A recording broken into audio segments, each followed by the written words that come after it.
Welcome to yet another episode of the Unnamed Bracketology Podcast, and we are now just 2 days away from Selection Sunday. It's going to be Christmas morning, technically 6 p.m. on Saturday or Sunday night, but we're really excited. Kerry and I have been working on bracketology really all year. I think we started in whether it was November or December, I don't know, but it was very earlier than most bracketologists start. So we've really kind of been talking about all of these subjects for a long time, seeing how teams like Utah and Memphis go from challengers for top seeds to out of the bracket.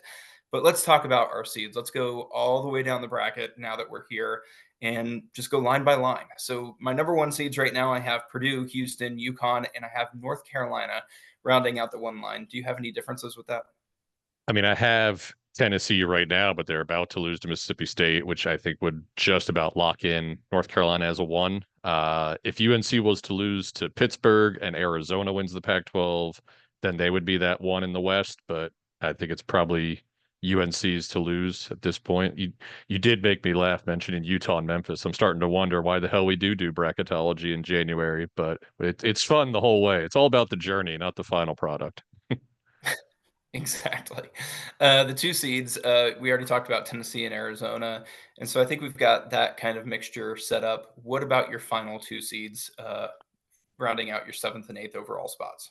I have Marquette and Baylor, and I think the Iowa State Baylor game today will decide who that last two seed is. I think maybe if Baylor wins it and Marquette loses to who do they even play today? Providence. Maybe Baylor gets seven overall. I don't think there's any case, even if Baylor wins the Big 12 tournament. Don't think it's likely they can get into the mix for a one, but who knows? Maybe Arizona loses to Oregon today and North Carolina loses to Pitt. All hell breaks loose as it has been for the last couple of days. But right now I have Baylor as my last two. Yeah, I agree. I have Marquette and Baylor rounding out the two line with Iowa State with the chance to play themselves into that two seed conversation. I also think it's possible, unlikely but possible, if Providence were to beat Marquette. Maybe the committee goes with both Baylor and Iowa State on the two line. I think the argument could potentially be that Iowa State was the number two in the conference, and Baylor has done enough to be on there. Whereas Marquette has the injury concerns, and that's always kind of the variable. We don't know Mm. whether that's going to be something that the committee will ding Marquette for because they're not confident in Tyler Kolek's health.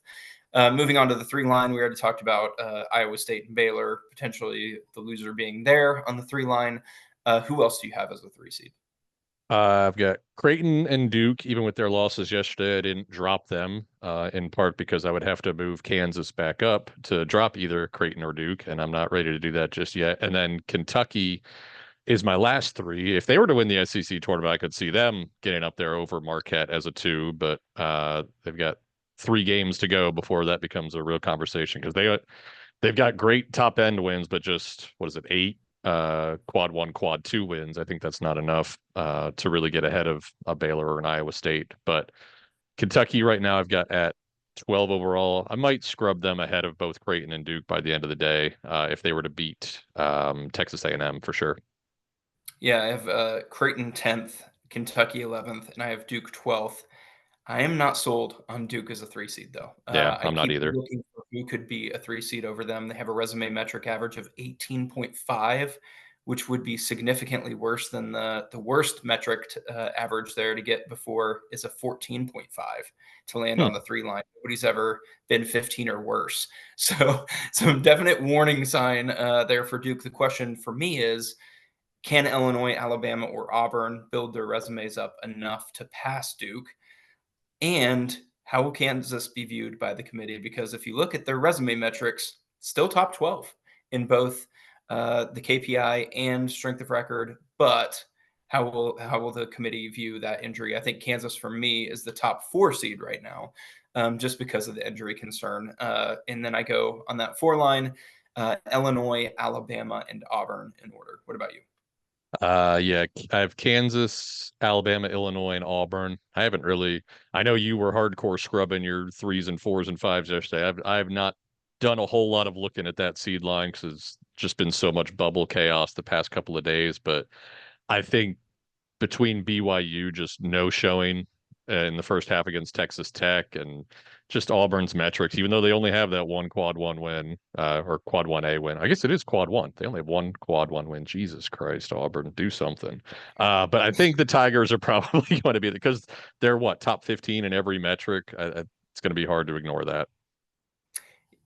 Then I go to the 5 seeds. I actually moved Texas Tech way up, Hmm. after their win over BYU. Now they have 2 wins over BYU, but they also have some other good ones on the resume, including 2 pretty good road wins over Oklahoma and Texas. I think Texas Tech, just by virtue of making the semifinals of the Big 12, has really kind of stamped themselves as, not just a paper tiger, but a really, solid team. So I think Texas Tech now a 5 seed for me. Also there, BYU, who we mentioned, South Carolina, and I think Utah State is holding on to that last 5 seed, but it's really going to come down to who wins the Mountain West tournament to be there. The only caveat I would have with that is if the New Mexico Colorado State winner ends up being the winner of the Mountain West tournament, I would not put them up there at a 5 seed, but I think Utah State or San Diego State could potentially be playing for a 5 seed. All right, we're gonna have to talk about Utah State because I have them a good bit lower than that. But breaking news: Michigan just fired Juwan Howard. Just got that push notification. So hey, you know when we're recording. Um, my fives: BYU, South Carolina, San Diego State, and Texas Tech. Who? So you have Utah State as your last five. Who of that bunch do you not have? South Carolina. No, our only difference is you have San Diego State and I have Utah Ah, State. okay, okay. Yeah, and probably that game decides who gets that five seed. Exactly. And Whoever I wins gets it. I'm with you on Texas Tech. I have them at the bottom of the five line. I haven't particularly scrubbed that. I moved them up after that win, in part because we were just desperately looking for anybody to be that last five seed for a couple of days. Once Clemson lost to Boston College, I thought about putting St. Mary's up there. I thought about Washington State, and then Texas Tech just stormed in, and I think they stole it. I would be shocked if they're below a five at this point. Yep. For sixes, I have that San Diego State team we mentioned, but I also have Wisconsin. Despite all of the losses recently, I think their metrics just put them there at this point. And then you have Nevada and St. Mary's. I actually have Nevada one spot ahead of St. Mary's. Nevada's kind of a tough seed at this point. I think six seed may be generous for them. At the same time, when the committee put this all together, I think they could be looking at a Nevada team that was pretty successful in the Mountain West, not really too far separated from Utah State and San Diego State. So I think maybe being kind of close to them makes sense. Yeah, I have St. Mary's just ahead of Nevada. I think that's like the one Mountain West team that St. Mary's didn't play this year, right? We don't have that head to head to work with. I have Washington State at the top of my sixth line. I know that the overall metrics aren't quite there, but I'm still tempted to put them as a five because I think just having that season sweep of Arizona, like the committee is going to talk that up to no end, even though the Pac-12 kind of sucks. I think that's going to carry a lot of weight if they were to win the Pac-12 tournament, which would mean now beating Colorado and very likely Arizona tomorrow, I think maybe they get up to the four ahead of Auburn or Alabama if either of them were to drop out today. But for now, I have Washington State as my top six, followed by St. Mary's, Nevada, and Clemson. Now that bottom six seed is what I don't feel good about. I want to put Utah State there. I want to put Gonzaga there.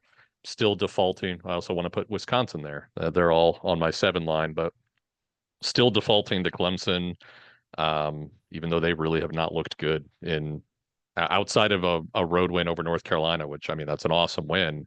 They haven't looked good in like 2.5 months. Similar to Wisconsin, where I just keep looking for a reason to drop them, but then everything they did in the first 6 weeks of the season keeps them in the conversation. Yeah, I think for me, Clemson just finally did enough where actually I wasn't even intending to drop them down so far. It's just it was so tightly bunched between 19th overall and 30th overall Yeah. that I ended up dropping them over to 26th overall just because it didn't take a whole lot to fall out of there. And that Boston College loss was kind of all it took. I also have Gonzaga, Washington State, and Florida on my seven line. Florida and Boise State was an interesting scrub for me looking at those two, but I just felt like Florida's resume metrics and performance metrics are better than what Boise State has to offer. And I know there's that inherent baked in BPI disadvantage for Boise State. But the fact that Boise State lost that game last night I think that for me was the difference. Like now they don't have that great quad one record that puts them ahead, and I think Florida's just a little bit more consistent to be there when Boise State can't point to any one particular thing as being awesome. Those are exactly the two teams I had at 28 and 29 going into last night, and I didn't change them yet. I think I probably will scrub Florida ahead of Boise State. Well, what happened when Dayton lost? That's when I bumped up Boise State to my bottom number 7 seed and didn't particularly revisit that since then. But yeah, I think losing that game to New Mexico probably bumps Boise State from the 7 line. And I would agree. I have Gonzaga, Wisconsin, Florida, and then I guess Utah State is who I have at the top of that 7 line at 25 overall. But it sounds like we're in agreement on the top 28. We're a little bit different on the exact seeding, but probably the same on the top 28. And I'm going to guess we're the same around 32 as well. I have well, now I'm going to have Boise State, but right now I have Florida, Nebraska, Northwestern, and Texas as my eights. Is that who you have? Maybe you didn't drop Dayton as far as I did. The only difference is that I have Dayton there instead of Northwestern, but Northwestern's at the top of my 9 line. So I did actually look pretty closely at Northwestern. Actually, they're not at the top of my 9 line. They're second team on my 9 line. I have Colorado State at the top of my 9 line Hmm. at this point, just following their big win yesterday. But I do think Nebraska is one of those teams that I don't want to have them that high, but just all of the metrics are nice. Like I just don't feel like the committee would put them any lower at this point.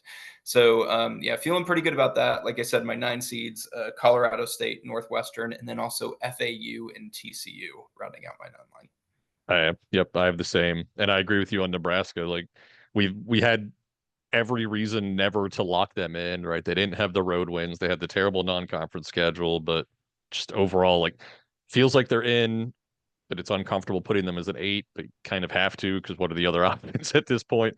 But yeah, Florida Atlantic is my bottom 9 seed. God, if they were to lose today, I don't even want to think about what that will do to the bubble, but it'd be great if they go ahead and win the AAC tournament and then we open up another spot for the mess we're going to get into in a minute. But we are in agreement on the top 36, not necessarily the order, but the top 36. Yeah, I agree. This is where the mess starts to happen. Right now, I have Michigan State, Oklahoma, Mississippi State, and Colorado. Mississippi State's probably going to be moving up following their win over Tennessee. I really, really despise having Colorado on the 10 line, but you just look at all those metrics and you think, I don't know. I don't know that I'm convinced by anybody else being above them because every team that I want to put up there that I think is maybe more securely in the field, I just don't like. Like it's actually that simple. I don't like Virginia. I don't like Seton Hall. I don't think they're great basketball teams. I think Colorado's a better basketball team and for me, once they're in, I think that could be a difference maker to get Colorado just slightly further up the seed line than some of those other teams. I agree with you on Colorado. I'm not particularly secure in them. My tens, I have Drake at the top of my 10 line. I actually had them as my bottom nine before Colorado State's win the other night. Who did they beat yesterday? I don't remember. Nevada. So that pushed Colorado State ahead of Drake for me. I think the Missouri Valley champ usually gets a 9 or a 10, right? Like even, and they have 4 quad 1 wins. It's kind of more a gut call than necessarily the resume, but I think Drake's going to get a bit of a higher seed than most people seem to think. They've kind of been forgotten about in the whole bubble conversation since they're no longer in the bubble conversation. I think a lot of people are just kind of defaulting to them as maybe their top 11. But I have them as my top 10. And what else do I got? Oklahoma, Mississippi State, and then I still have Texas A&M there. Seen a lot of people have Texas A&M as their last team in, first team out. Still feel good about them. I think even with a loss to Kentucky today, unless the rest of the bubble does them dirty, I think I like the Aggies getting in the end. You're gonna make me look at Drake again because honestly, your argument was sounding pretty good to me. I was like, maybe I shouldn't have Colorado over Drake. But Texas A&M is a team I don't agree with you with, and it's not that I actually don't like a lot of things about Texas A&M's resume. I like a lot about their resume, but for me, it's just at this point, it's truly an optics thing. Yeah. 5 losses against Quad Three. I mean, 5. Like, I can actually was accepting a 4. Like, 4 was okay, But 5, 2-5, that's just it's a number that's so abhorrently bad that I just have a hard time seeing the committee putting them in without one more win to seal it. So, not that I think Texas A&M isn't a worthy team of being in the field, but when you get down to that level, it's just really hard to tell Indiana State, hey, you guys are top 44 in every metric, but Texas A&M picked up 5 quadrant 1 wins. They may have had just as many losses against quadrant 3, but anyways, we're going to put them in. Like that just it doesn't sound good, and I think that could be a problem for Texas A&M. Just truly as a talking point in the committee room. Like does that sound right to everybody? A team with 5 quad 3 losses gets in. I can't disagree with you. I maybe part of me is wondering if they might almost overvalue Texas A&M because they've screwed Texas A&M in the past. I don't know. I just think the Aggies are going to get in because of the quality of their wins. You mentioned the 5 quad 1 wins and the 5 Q3 losses. Obviously, whichever camp you're in, that's you're picking one of those, the other that's your argument. But they're top 50 in all the metrics. I think if you're top 50 across the board, you're probably getting in. I don't know for sure if that's been the case historically, but I man, when I was looking at A&M earlier in the week, it just felt to me like they were going to get in and we're going to surprise people by getting in somewhat comfortably. Granted, we're talking about this before the Kentucky game. That could change everything in Texas A&M's favor. I don't think a loss to Kentucky hurts them, in a vacuum, but a win I think would absolutely lock them in. Yeah, I think a win would be enough for Texas A&M too. I agree with that. They're my first team out of the field right now. Um, Well, actually, I think my second team out of the field. I have Indiana State first, but I think for Texas A&M, it'll be really interesting to see what goes on elsewhere around the bubble, just because they do have a tough game with Kentucky. So I think it could, as weird as it is, sounds, it could potentially come down to margin of victory or margin of loss in a lot of these games. Like if UConn puts a 40-point beat down on Providence, Providence is done, right? But if UConn ends up winning by 2, committee might be watching that game, might be like, hey, they got 6 quad 1 wins. They took UConn down to the very last buzzer. Maybe this team actually is better than we thought. It could be that close. But as far as timing goes, I think this is something I've been paying attention to this week. The committee seems to be going very slowly through their Yeah. process this week, which makes me think the 10 line, they're just going to wait on that. They're going to wait all the way until Saturday to be like, let's set the 10 line and the 11 line once we really know how all these teams have performed. I don't think it's going to be a Texas A&M situation from a couple years ago where somebody makes a run late and they say, "Oh, we don't have time to evaluate all that." Like I think they're thoroughly going to look at this tomorrow. And so I think they are going to have updated metrics to look at. I think it's going to be a very thorough evaluation. So as far as the 10 and 11 seeds go, don't get too locked into them, folks. I think there's going to be a lot on the 10 and 11 seeds over the next 2 days. I agree. We've talked about it. I know they are sick of hearing that conference tournament games don't matter. I mean, you mentioned it before. They made that the hire to kind of help their optics. I don't know if that if she was instrumental in changing the pace of the selection process or what, but yeah, they got 19 teams in initially on Wednesday, only added 4 more by the end of the night, Wednesday night. I mean, usually they start out and they already have 28 in. They're probably, looking at 36 by the end of the first day. They are definitely going more deliberately. And that's going to help these teams like Ohio State, who, has a huge game today against Illinois. I think in years past, you win a game on Friday afternoon, doesn't really, if you're out, you're still out. But I think maybe the Buckeyes, if they were to get a win today, they can still really get into the conversation. Yeah, I agree.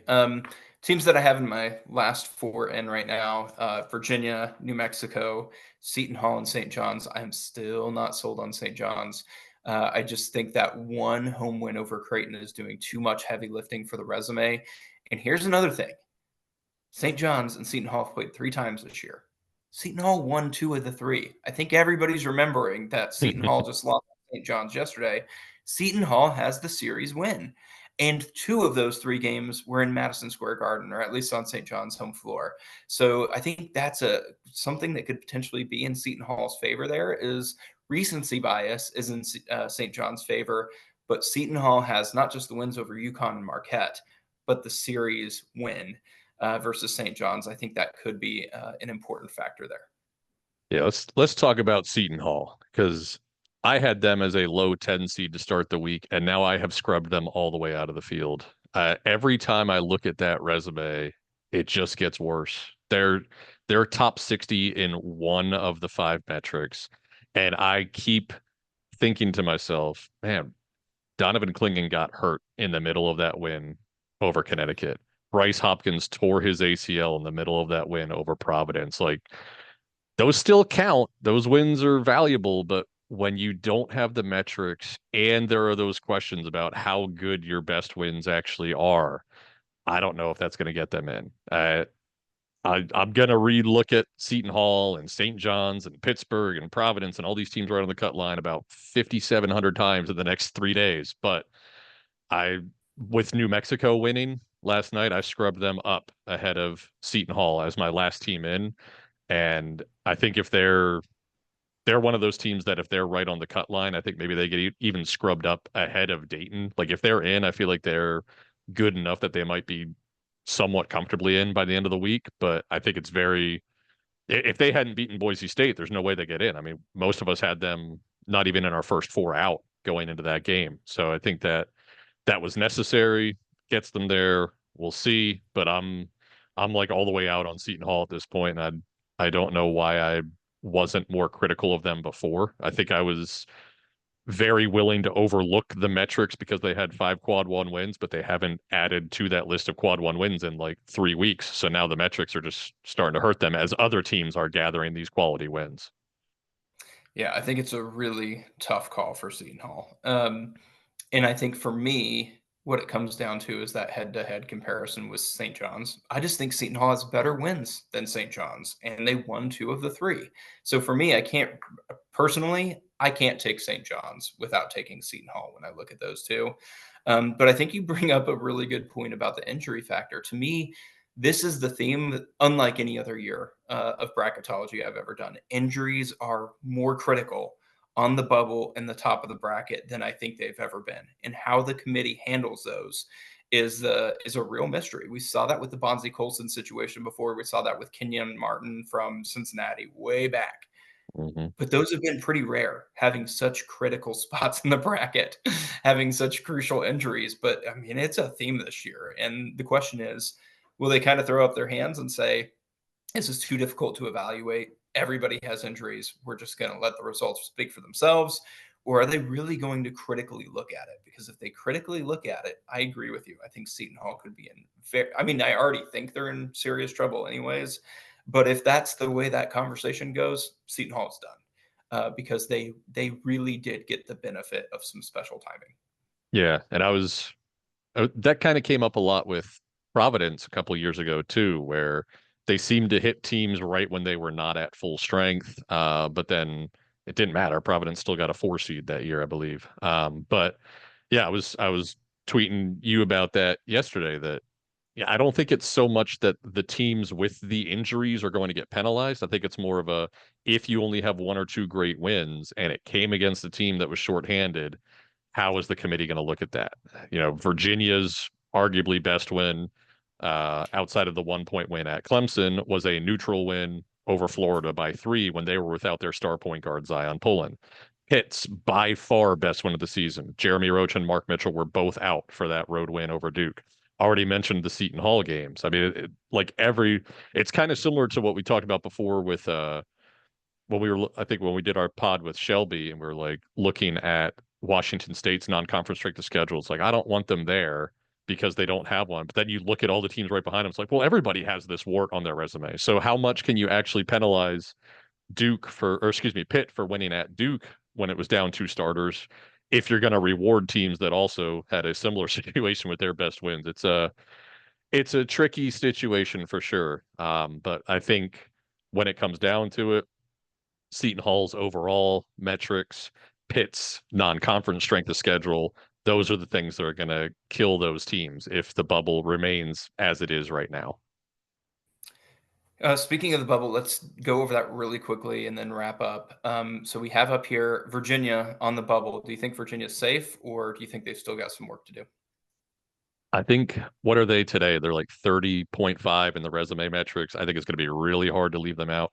I would love to leave them out. I don't want to watch them play basketball ever again. In the immortal words of Shelby, they bore me, but I I think they're going to get in. I think they're in two, even though I have them in the first four. I think that's almost more of a statement from the committee that we don't like Yes. you, but we will include you. Yeah. Pittsburgh, we already talked about them. I think Pitt is in if they beat UNC and out if they lose to UNC. I think it's going to be that simple for them. It's always more complicated than that on the bubble, but I actually really do believe it's that simple for Pitt. Um, Not saying I'd be shocked if they got in and they lost to UNC, but I just don't see it happening unless they pick up that victory. Wake Forest, I think, is truly done. Do you think they have any chance left? I mean, with both Pitt and Wake, it's just the thing I've said all season long. They've got that quad one AA win over Duke. How much will that weigh with the committee? But yeah, Wake only had that really one good win. It was at home. It was a close game, and then they turned around and lost three straight. Like we had them out before the win over Duke. Then they lost three bad games in a row. I don't think there's really that much of a case for Wake anymore. But with both of those teams, Pitt and Wake, wouldn't shock me if just a win over Duke ended up being really what pushed them over the top. But I agree with you, Pitt. If they don't beat North Carolina, I'm not going to have them in. If they do, yeah, I'm going to push them in, and that's regardless of whether FAU wins the AAC and how that impacts the bubble. Yeah, totally agree. Um, Indiana State, what are you thinking about the Sycamores? Oh God, they were my last team in yesterday, right? Yesterday morning, and then St. John's won, Providence won, Pitt won, Ohio State won, New Mexico won. And now I have Indiana State as like my fourth team out. Like I just kept scrubbing them down and down, and I hate it. I want Indiana State in, and I think if they end up really close to the cut line, they're going to get in. I think they need to be kind of convincingly out to be left out, but they're trending in that direction with, of the 10 teams that I have in my first five, last five in, first five out, eight are still playing. Usually only three of these bubble teams are still playing at this point. Like it's weird how many of the bubble teams actually won games yesterday. And I think that really hurts Indiana State's case. If Pitt wins today, if A&M beats Kentucky, if just a couple of more bubble results work against Indiana State, I think they're fully out, but they're still on my board. I think they have a chance. Speaking of on the board, let me go over some teams that I think, for me, I know will not appear in my final bracket, no matter what happens. I see Villanova, Yeah. Iowa, Cincinnati, and Kansas State. I think all of those teams, not saying none of them have a chance to get in. I think it's possible that Kansas State, for example, the committee's like, well, no, they had some really good wins. We're going to shock everybody, make them our last team in. I think all of those teams are out of my bracket, no matter what happens. But not saying it's impossible that a team like Kansas State could sneak in. Yeah, those are, I have to do the 68 team power ranking. So I've been working on that all week and we want that to publish ASAP after the selection show. So I have to write up like 80 teams for the 68 team power rankings, right? So I've already written those up, but I also will not have them in. Like I've written up Utah. I don't think there's any case for Utah at this point, but God don't help me if an 11 loss Pac-12 team gets in. Who else do I have in that area? But yeah, I'm with you. Wake Forest, Villanova, Kansas State, Iowa, they're all the way out. But I'm not going to put them in. I also wouldn't absolutely scream bloody murder if they do get in. Like it's kind of that weird spot.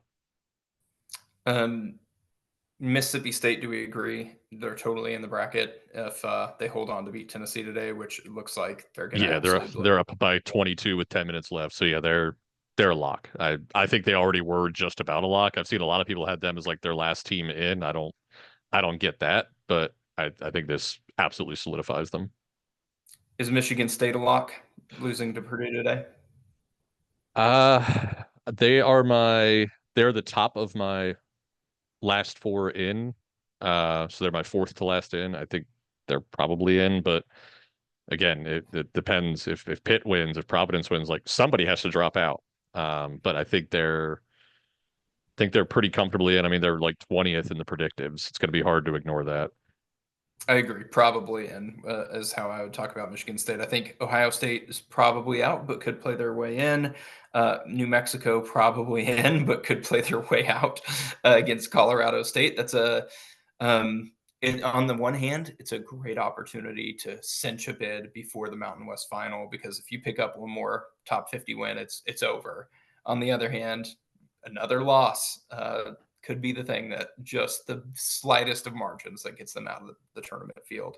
And finally, let's just talk about Colorado really quickly. Do you think a win over Washington State is enough to lock them in, or would that still make it somewhat uncomfortable for them depending on what else happens?